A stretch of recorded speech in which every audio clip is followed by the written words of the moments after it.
Good morning. We'd like to welcome you to another edition of the Sunday School Review. This week's lesson is entitled A Necessary Faith and is taken from Hebrews, the 11th chapter, verses 1 through 8 and verses 13 through 16. Now, we are still in the book of Hebrews. We're in the book of Hebrews now.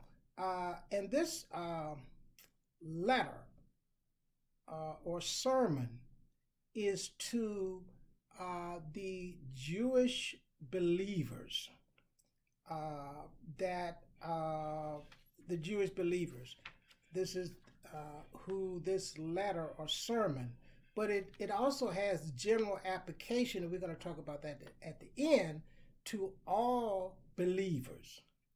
Okay, the first set of scriptures that we're going to deal with is verses 1 through 3.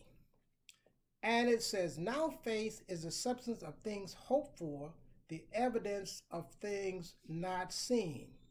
For by it the elders obtained a good report. Through faith we understand that the worlds were framed by the word of God, so that things which are seen were not made of things which do appear." Now, this verse 1 gives us a definition of faith.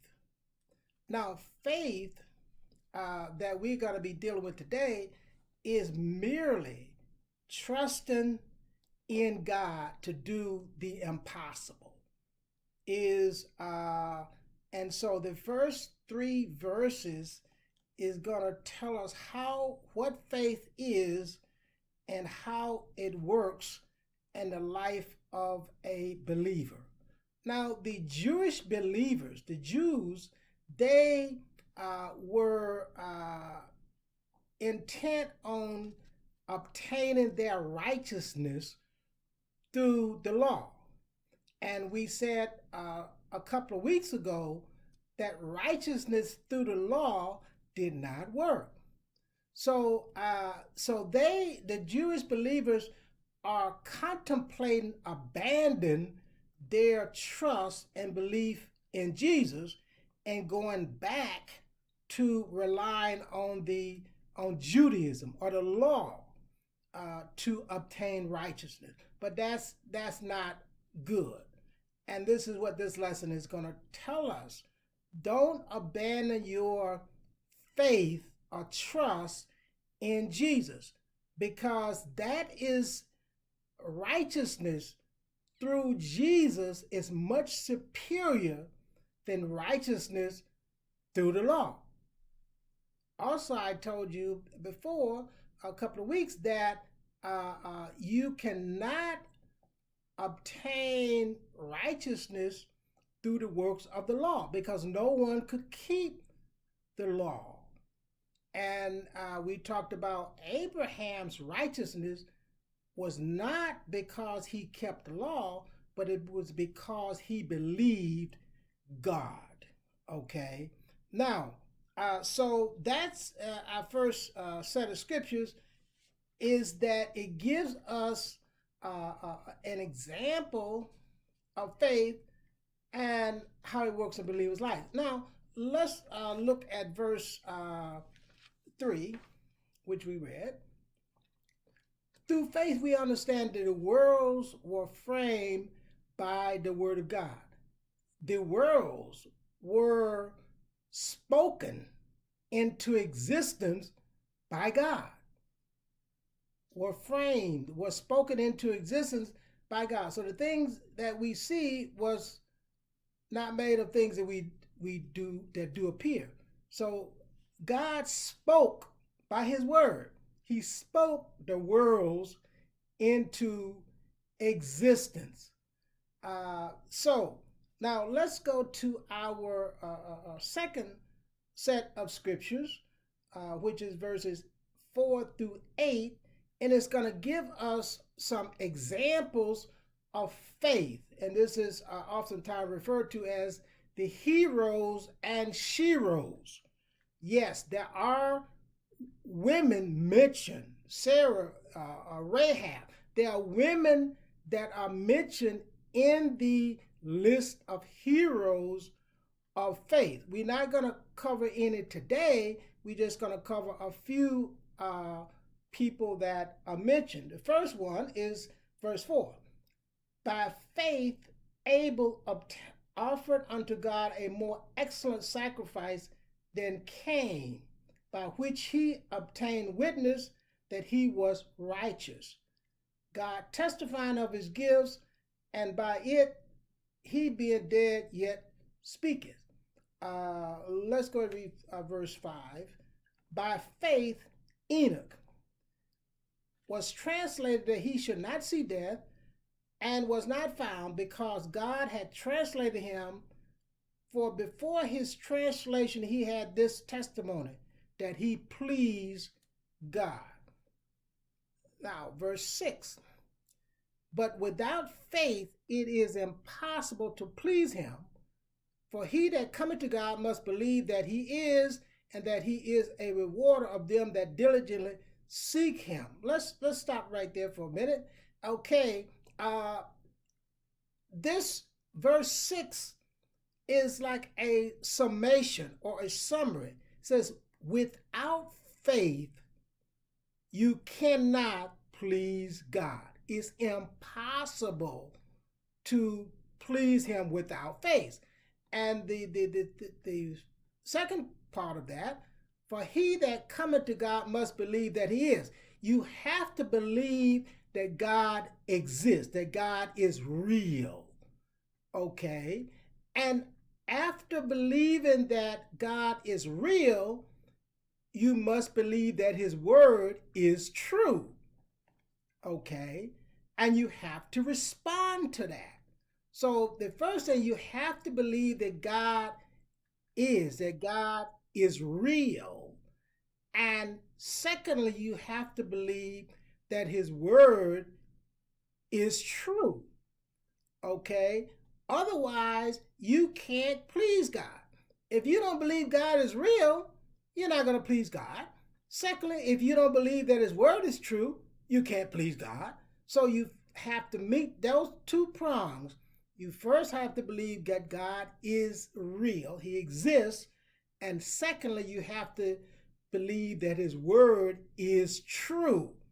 And then you can respond to that. Okay.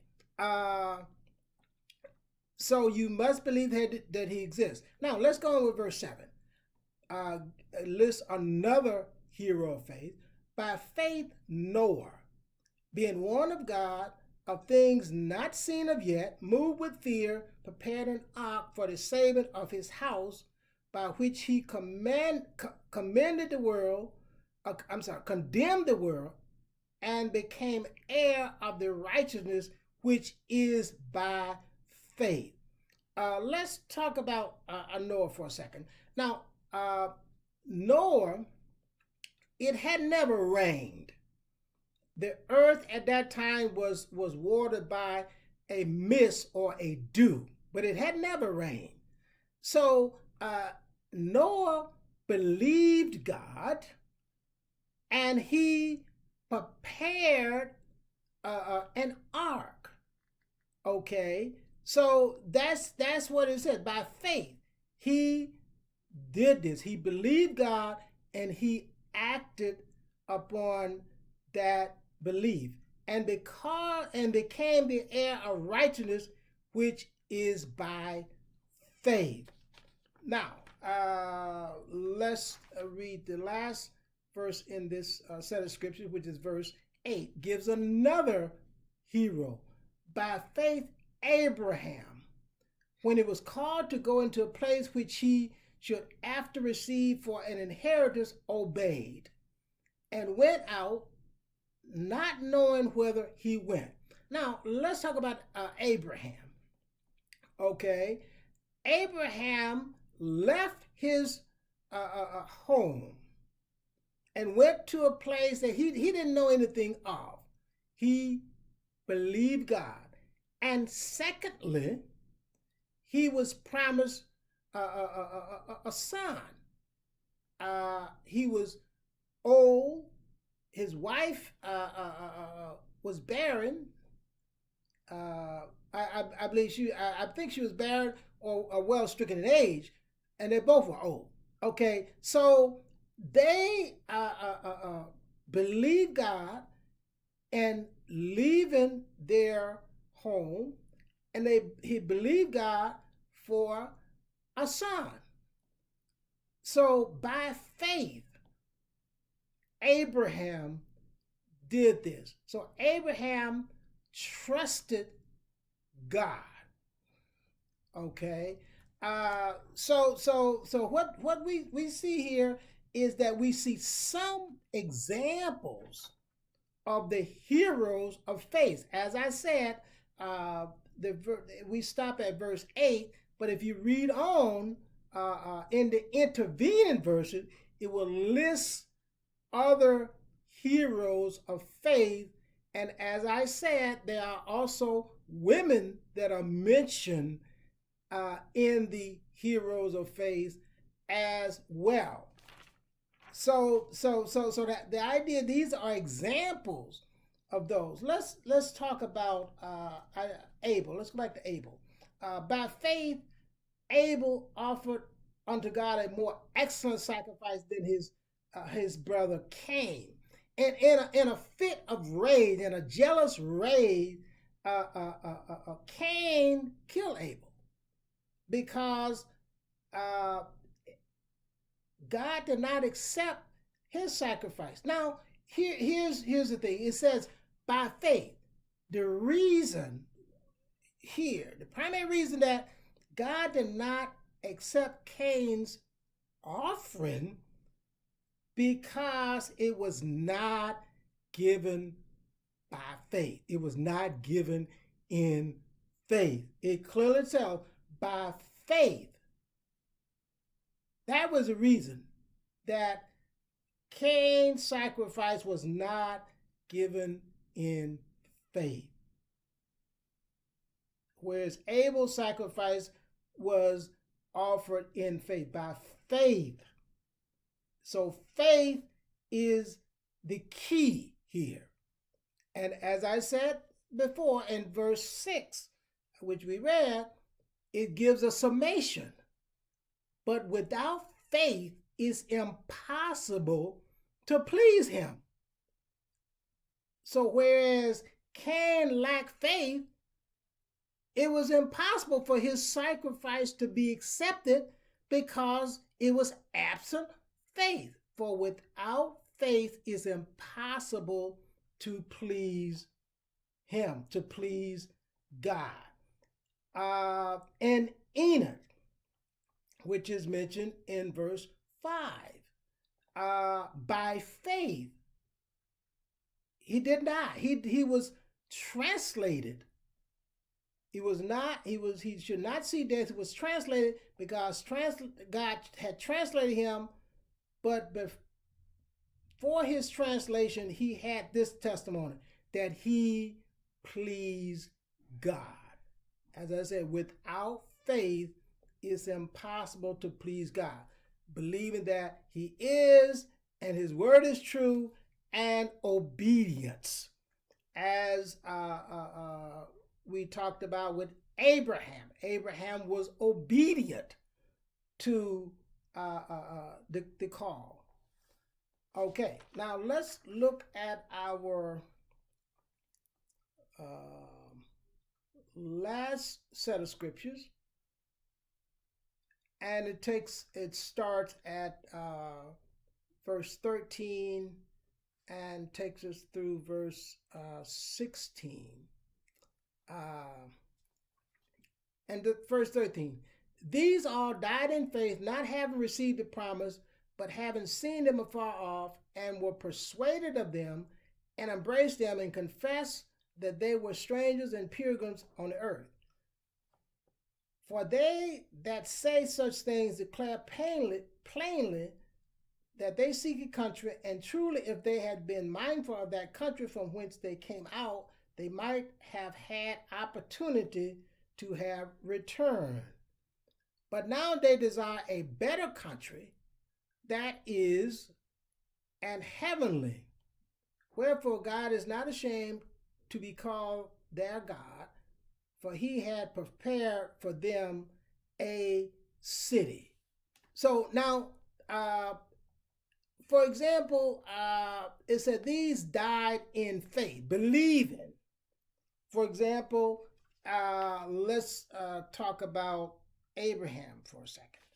Okay, God promised Abraham that his seed would be multiplied. However, Abraham believed God. Abraham did not see that come to pass. He did not see the multitude, but he believed God. And as I said, this lesson was namely written to Jewish believers. However, there is general application for all believers. Now, we believe God for the present. We have faith in God for the present, and we also have faith in God for the future.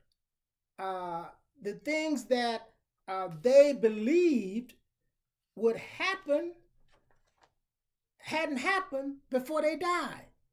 But they died believing that God would stand by his word.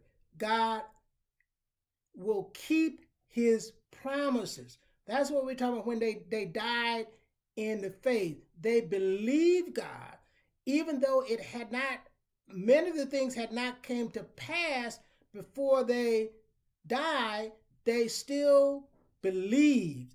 And verse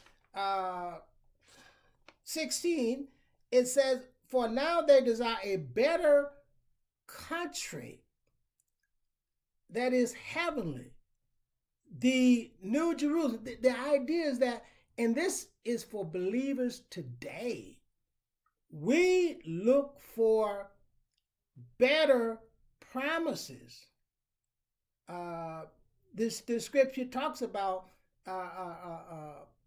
some may sleep, but that doesn't mean that the promises of God is not going to come true. The promises of God are going to come true. So even today, we receive blessings in the present, and we also will be blessed in the future. Our heavenly goal. That's this outline is entitled "The Goal of Faith." In other words, it's not just for our present circumstance, our present situation, but is future as well. So we have promises beyond the grave, as all of these men we talked about, Abraham, Noah, all these people, they dead. But for believers, and certainly these were believers, and for believers today, we included the promises that God has promised us goes beyond the grave. So whatever God has promised us, our heavenly hope is still, God's still going to bring that to pass. So the lesson today is for all believers, present, and there is future hope beyond the grave. We'd like to thank you for watching today. We ask you to join us next week for another edition of the Sunday School Review. Thank you.